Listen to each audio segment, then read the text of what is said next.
me ask you something. If a stranger walked up to you on the street every morning and whispered, "You're not good enough. You always mess it up. You'll never make it," what would you do? Most people would walk away. Some would get angry. But what if I told you that most people hear this every day, not from strangers, but from themselves? We don't like to call it brainwashing. That sounds too dark, too manipulative. But brainwashing at its core is just repetition. It's the repeated exposure to a belief until it becomes accepted as truth. And the tragedy is, most people are brainwashed already, just in the wrong direction. We grow up absorbing ideas we never question. Ideas like, "You're too quiet to lead," or "You're not smart enough to succeed," or "People like us don't do things like that." These ideas don't come with a warning label. They arrive quietly, slip into our thoughts, and take root. And before long, they become part of the way we see ourselves. That's the real danger. Not that someone else lies to you, but that you start lying to yourself. But here's the good news. If it's possible to brainwash ourselves in the wrong direction, it's also possible to brainwash ourselves toward success. And the first step is to rewrite the script playing in your mind. Every day we wake up, and often unconsciously, we hit play on the same old mental track. You're behind. You're stuck. You're not ready. And we listen. Not because it's true, but because it's familiar. And that's the trick. Your brain will always prefer familiar over true. So what if, instead, you replaced those words with something better, something intentional, something designed? Try saying, "I show up even when I'm scared," or "I solve problems under pressure." These aren't fake affirmations. These are declarations. You don't say them because they're true. You say them until they become true. Speak your future into the present, not to impress others, but to remind yourself of what you're capable of. Now, most people think success is about doing big things once in a while, but it's not. Success is what happens when you do small things consistently, even when no one's watching. That's why the second principle is to build rituals that support who you want to become. Think about it. Every successful person you admire doesn't rise and fall by chance. They have systems. They have routines. Not because they love rules, but because they know freedom comes through structure. They don't wake up every morning hoping for motivation. They've designed their days so they don't need it. The key here is discipline. Not in the military sense, but in the self-respect sense. When you show up for yourself every day, even when you don't feel like it, you build trust in your future. And when you trust yourself, you do more, risk more, and become more. But it doesn't stop there. Your mind is always scanning your environment for clues. Clues about what matters, what's normal, what's expected. So if your space is cluttered with distractions and your life is filled with people who drain you, your brain is getting the wrong message. That's why the third way to reprogram your mind for success is to consciously shape your environment. Want to think clearer? Surround yourself with people who already think that way. Want to dream bigger? Surround yourself with people who already think that way. Want to stay hungry? Listen to voices that challenge you instead of comfort you. The people you text, the videos you watch, the stories you hear, they are all shaping your perception of what's possible. Guard your inputs like you guard your goals. It's not about being perfect. It's about being intentional. Now let's talk about obsession, but not the unhealthy kind. I'm talking about a deep, focused obsession with process, with the work, with the habits. Too many people set a goal and then attach their identity to the outcome. I'll be successful when I hit this number. I'll be worthy when I reach that rank. But what happens when you don't? You crumble. Instead, train your brain to love the effort. Celebrate the practice. Reward yourself not for reaching the mountain, but for taking another step. When you do that, failure doesn't destroy you, it builds you. Because you're not just chasing a goal, you're becoming the kind of person who doesn't quit. And that brings us to the final and maybe most difficult principle. Ruthless optimism. Not naive hope, not positive thinking painted on a negative reality. I'm talking about the choice, the daily, deliberate choice to see every challenge as an invitation. To believe that no matter what happens, you can adapt, evolve, and overcome. People think optimism is about feeling good. It's not. It's about choosing to believe you are more powerful than your circumstances. That the storm isn't a sign to turn back. It's proof you're going in the right direction.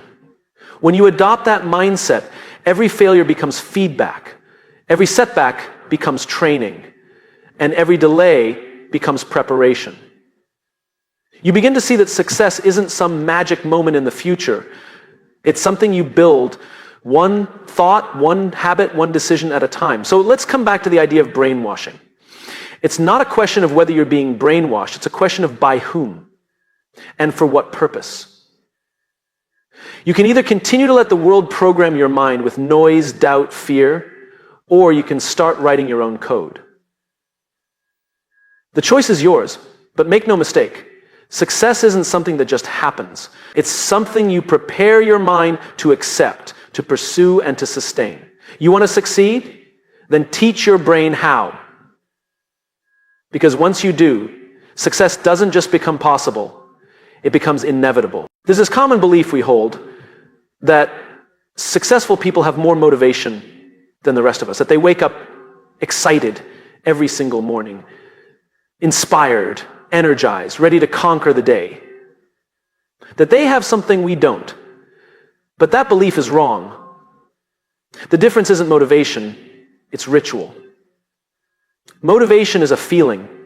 It comes and goes, like the wind. It's unpredictable, it's emotional, it's fleeting. You can't build a life on it. You can't build a business, a dream, a legacy on something that's here one day and gone the next. Ritual, on the other hand, is a decision. It's structure. It's intentional. And it's repeatable. When motivation is nowhere to be found, ritual shows up. And that's what separates people who live lives of impact from those who only talk about it. We don't rise to the level of our goals. We fall to the level of our systems. Think about it. How do world-class athletes keep performing at the highest level even on their worst days? How do great leaders still make decisions in the middle of pressure, uncertainty, and fatigue? They don't rely on feeling good. They rely on what they've practiced. That's what self-discipline actually is. It's not forcing yourself to do something with clenched fists and gritted teeth.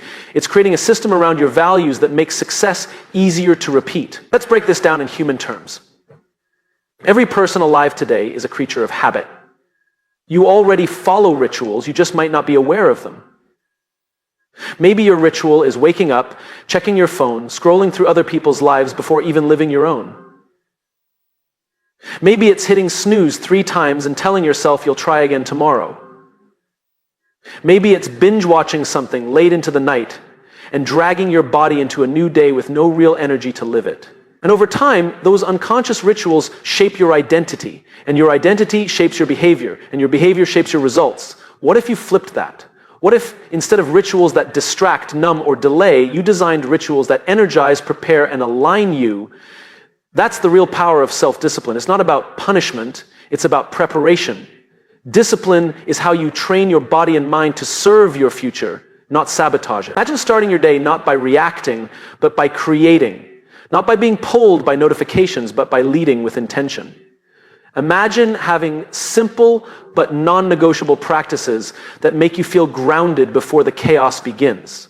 It could be 10 minutes of journaling, a cold shower, a morning walk, a power playlist, reading 1 page of something that inspires you. It doesn't need to be elaborate. It needs to be consistent, because consistency creates confidence. People ask, how do I become more confident? Start showing up for yourself when no one is clapping. Start keeping promises to yourself when no one is watching. Every time you say, I'll do it, and then you do, that's a brick. And brick by brick, you build something that can't be knocked over by a bad day. Discipline also teaches you something else. That discomfort is not your enemy. In fact, it's your teacher. You begin to realize that pushing through resistance doesn't break you, it builds you. It builds resilience. It builds focus. It builds grit. And the more you do it, the more you start to crave the feeling that used to scare you. Success becomes less about being in the mood and more about being in alignment. And here's what's really fascinating. The more disciplined your life becomes, the more freedom you actually gain. That sounds backwards, but it's not. Discipline sets you free from the trap of procrastination, from the burden of regret, from the emotional roller coaster of waiting to feel ready. When you ritualize discipline, you take decision fatigue off the table. You don't wake up wondering, should I do the work today? You just do it, because it's part of who you are now. This shift rewires your brain to seek structure instead of chaos, to value effort over ease, to live for long-term fulfillment instead of short-term comfort. And make no mistake, comfort is seductive. Comfort whispers, take it easy, you've done enough, you can start tomorrow. But comfort is a liar. It sells you pleasure and leaves you with emptiness. Discipline, on the other hand, is quiet. It doesn't beg for attention, but it delivers results that compound every day you show up. I'm not saying it's easy. I'm saying it's worth it. You will have days when you don't feel like doing the work. Do it anyway. You will be tired. You will be discouraged. You will question why you're even bothering. Do it anyway. Not because you're a machine, but because you're becoming someone who no longer negotiates with mediocrity. The rituals you build become anchors. In times of stress, they give you stability. In times of doubt, they give you clarity. In times of fear, they remind you of who you are. So here's the real challenge. What small, repeatable rituals can you create today that your future self will thank you for? Start small, start simple, start now. Because the person you want to become isn't waiting at the top of the mountain. They're built in the climb, in the quiet, in the dark, in the ordinary moments when you choose discipline over distraction. And once that choice becomes your rhythm becomes your reputation. And that's how success shows up, not as a one-time event, but as the inevitable result of daily rituals you refused to abandon. Discipline isn't about forcing yourself, it's about aligning yourself. So align, act, and repeat until excellence becomes your new normal. You don't become what you wish for, you become what surrounds you. Look around. Your environment is constantly shaping you even when you're not aware of it. And most people go through life reacting to their surroundings, never realizing they have the power to design them. They let other people's noise become their soundtrack. They let chaos become their baseline.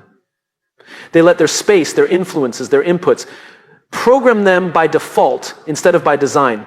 Here's what most people don't understand.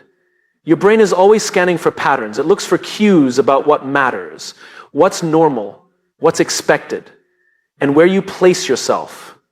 Physically, mentally, socially, sends a signal to your brain about what to value.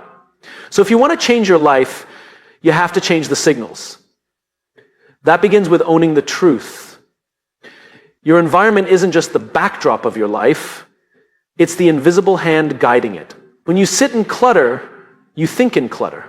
When you walk into a room filled with distraction, your focus fractures. When you spend your days listening to people who complain, criticize, or compare, you slowly adopt their language, their energy, their rhythm. You might think you're immune to it, but you're not. No one is, because the environment always wins. That's why success isn't just about discipline or desire. It's about alignment. You can have the strongest goals, the best plan, the clearest vision, but if your environment isn't designed to support that vision, your effort will always feel like a battle. It's like planting a seed in concrete and wondering why it never grows. The seed isn't broken, the soil is. So the question becomes, what kind of environment are you planting yourself in? Think of the people you interact with daily. Do they elevate you or do they drain you?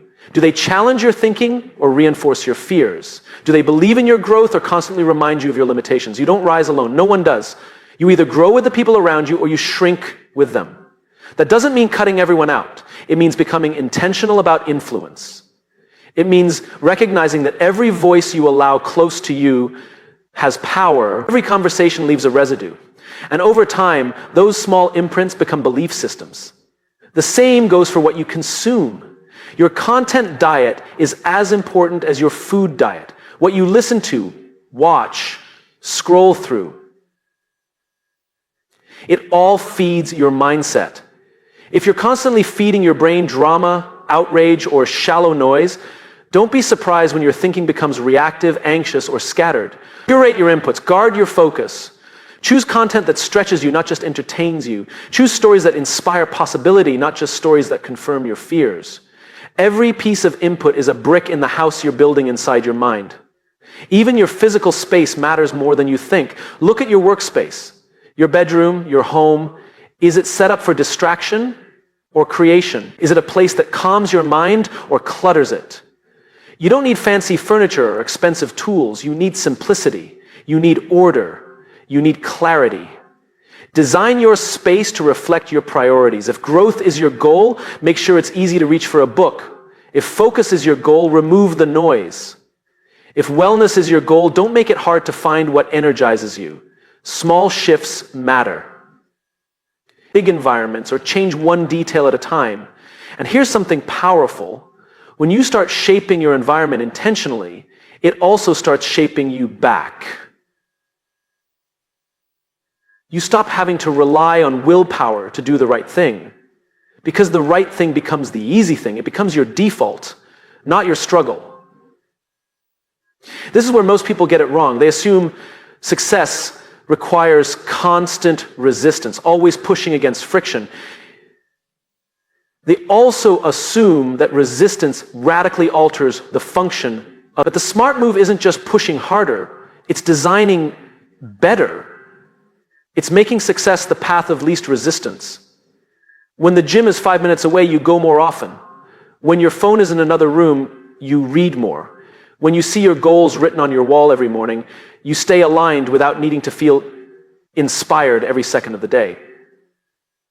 It's not about making yourself stronger. It's about making your surroundings smarter. And here's the beautiful part. Once you reprogram your environment, you reprogram your identity. Because over time, you begin to internalize the new signals. You stop seeing yourself as someone who's trying to improve and start seeing yourself as someone who does improve. You stop being someone who should stay disciplined and become someone who just is disciplined. The shift is subtle, but it's everything. Your environment doesn't just reflect who you are, it reflects who you're becoming. So if you're trying to step into a new version of yourself, look around. Ask yourself, does this space reflect who I want to be? Do these people reflect the mindset I want to carry? Do the voices I listen to reflect the values I stand for? If not, it's time to do some editing. That doesn't make you selfish, it makes you strategic. You're not rejecting others, you're protecting your potential. Because if you're not deliberate about what surrounds you, you'll be shaped by accident. And that's too high a price to pay. The truth is, you don't have to wait for the perfect circumstances to build the life you want. You just have to create the conditions. You have more control than you think. You don't need to force change. You need to create a place where change feels natural. Success doesn't begin with a goal. It begins with a space that nurtures the person you're trying to become. So look around and build it. Because once your environment starts reflecting your future instead of your past, everything else starts to align. You'll think differently. And without realizing it, you'll start becoming the kind of person you once thought only existed in your imagination. Not because you forced yourself, but because you designed a world where that person could finally grow. Everyone wants to win. Everyone wants the result. But very few are willing to fall in love with the work it takes to get there. It's become easy to believe that success is a moment, that it's a finish line you cross, a number you hit, a trophy you hold. And while those things can be meaningful, they're not what shape you. The outcome is the reward, but the process is the transformation. The truth is, if the only thing that drives you is the outcome, you'll give up the moment it doesn't show up fast enough. And let's be honest, it rarely shows up fast. Progress isn't instant. Growth isn't visible right away. It's slow, frustrating, invisible work. That's why so many people quit. They chase a result and forget to build a mindset. But those who thrive, they build their identity in the process, not in the win. See, when you tie your value to the outcome, you're setting yourself up for a fragile kind of motivation. I'll feel good when I get there. I'll be proud when I make it. I'll feel like I matter once I've proven myself.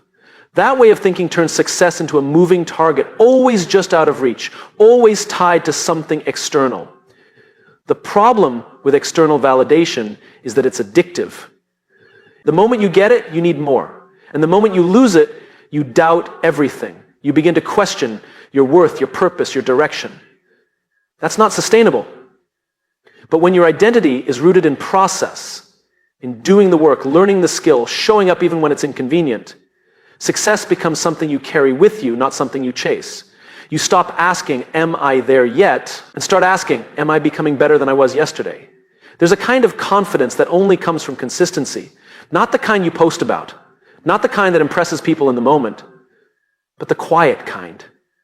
The kind that gets built on ordinary Tuesdays when nobody's watching and you still choose to show up. That's what the process gives you, integrity with yourself. The greatest freedom is knowing you don't need a crowd to be committed. People often ask, what's the secret to staying consistent? And the answer is this: don't fall in love with the goal. Fall in love with the habit. Goals are useful for direction, but habits are what build direction into reality. You don't rise to your ambitions, you fall to your routines. It's easy to be passionate when things are exciting, when you're starting something new, when progress feels visible. But what happens when it gets boring? What happens when it gets repetitive? What happens when nobody cares? That's when you find out who's committed to the process and who is only committed to the outcome. Excellence is boring.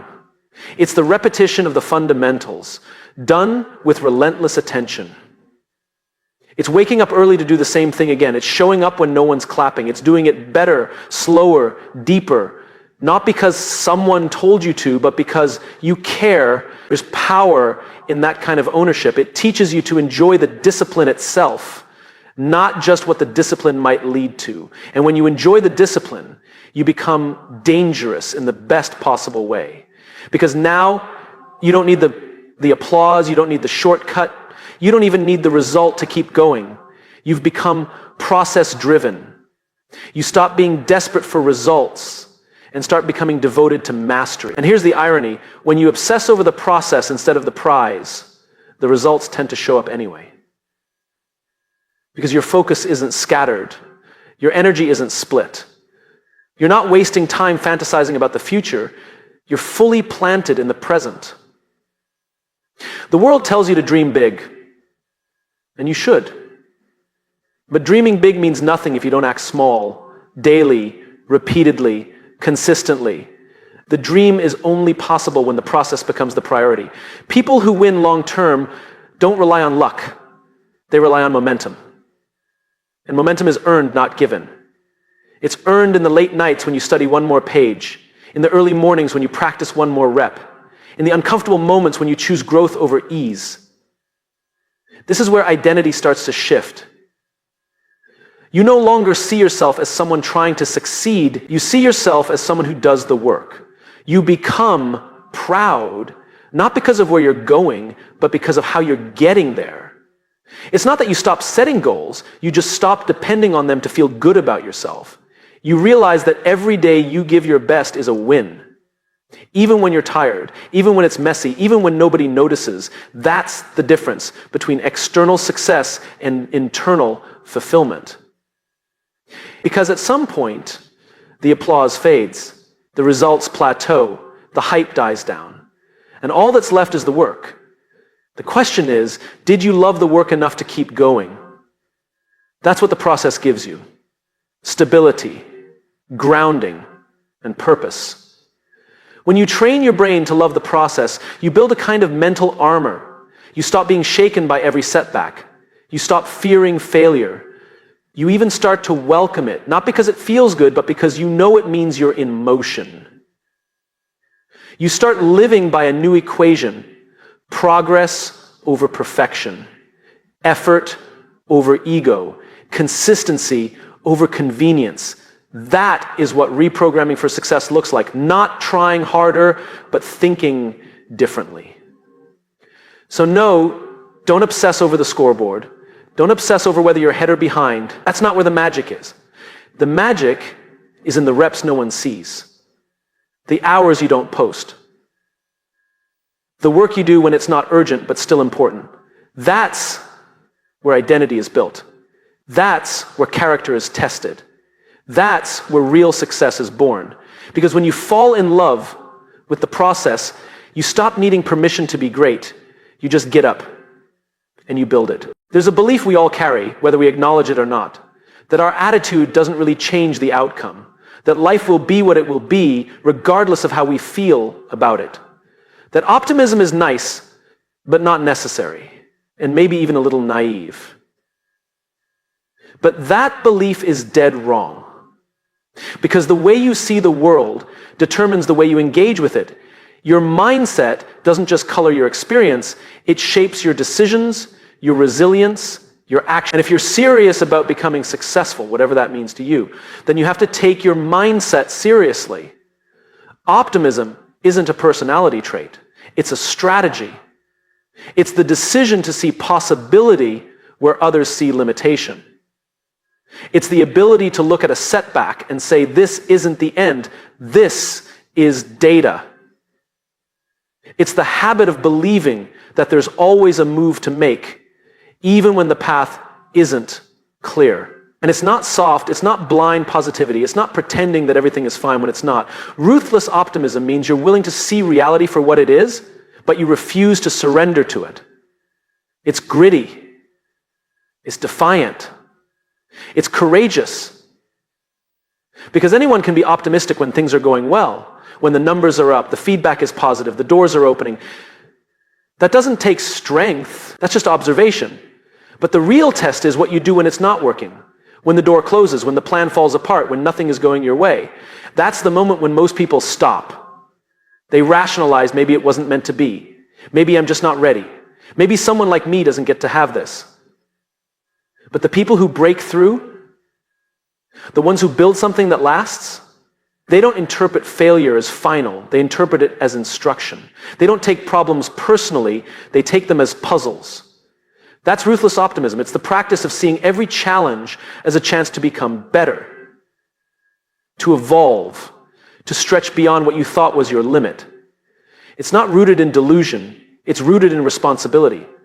Because optimism doesn't guarantee success, but pessimism guarantees limitation. When you believe things won't work out, you stop trying. You shrink. You protect. You hesitate.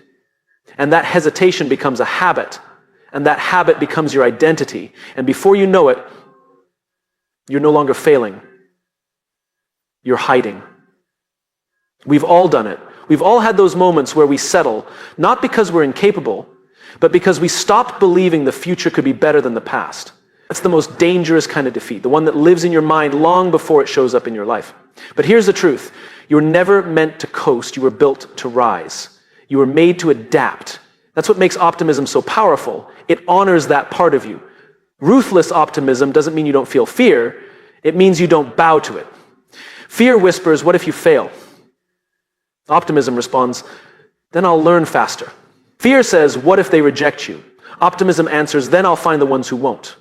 Fear asks, what if you're not good enough? Optimism replies, then I'll grow until I am. It's a decision you make over and over to not let fear write your story. Now, some people confuse optimism with passivity. They think it means waiting around, trusting the universe, hoping things magically fall into place. That's not optimism. That's avoidance dressed up in spiritual language. Real optimism moves, it plans, it acts, it persists, it works harder when others quit. Optimism is fuel for grit.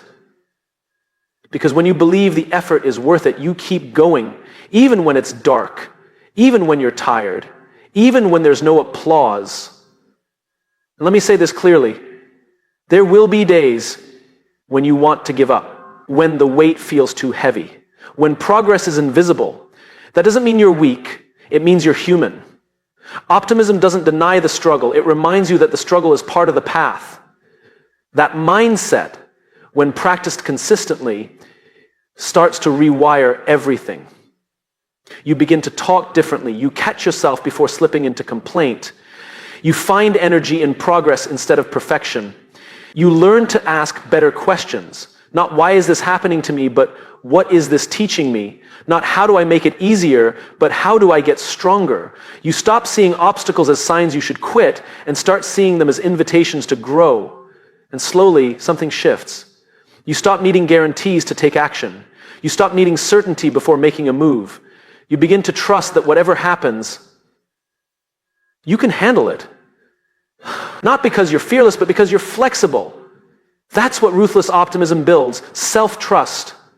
And self-trust is what gives you the courage to do the hard things, to step up, to take risks, to believe that your future is not dictated by your circumstances, but by your choices. Because no one succeeds without doubt. No one builds something meaningful without resistance. No one escapes failure, but what separates the few from the many is their ability to move forward with belief intact. They see a wall and ask, how do I climb it? Not, why is it here? They hear no and ask, what's next? Not, what's wrong with me? They fall down and say, again. Not, I'm done. That is the mindset of someone who's brainwashed themselves for success, not to ignore reality, but to face it with resilience.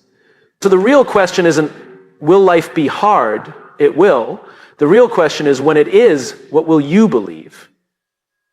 Because that belief, your core, practiced daily belief, will become your compass. And with it, even the most uncertain road can become a path forward. So choose optimism, not the soft, surface kind, but the bold kind. The kind that says, I am not done yet. The kind that says, I am not done yet. The kind that says, I am not done yet. The kind that says, I am not done yet. The kind that says, I am not done yet. The kind that says, I am not done yet. The kind that says, I am not done yet. The kind that says, I am not done yet. The kind that says, I am not done yet. The kind that says, I am not done yet. The kind that keeps building even when it would be easier to stop. Because success isn't about never falling. It's about what you decide to believe when you do. And if you believe in what you're building, even when it's hard, even when it's slow, even when it's lonely, then success won't be a matter of if, it'll just be a matter of when.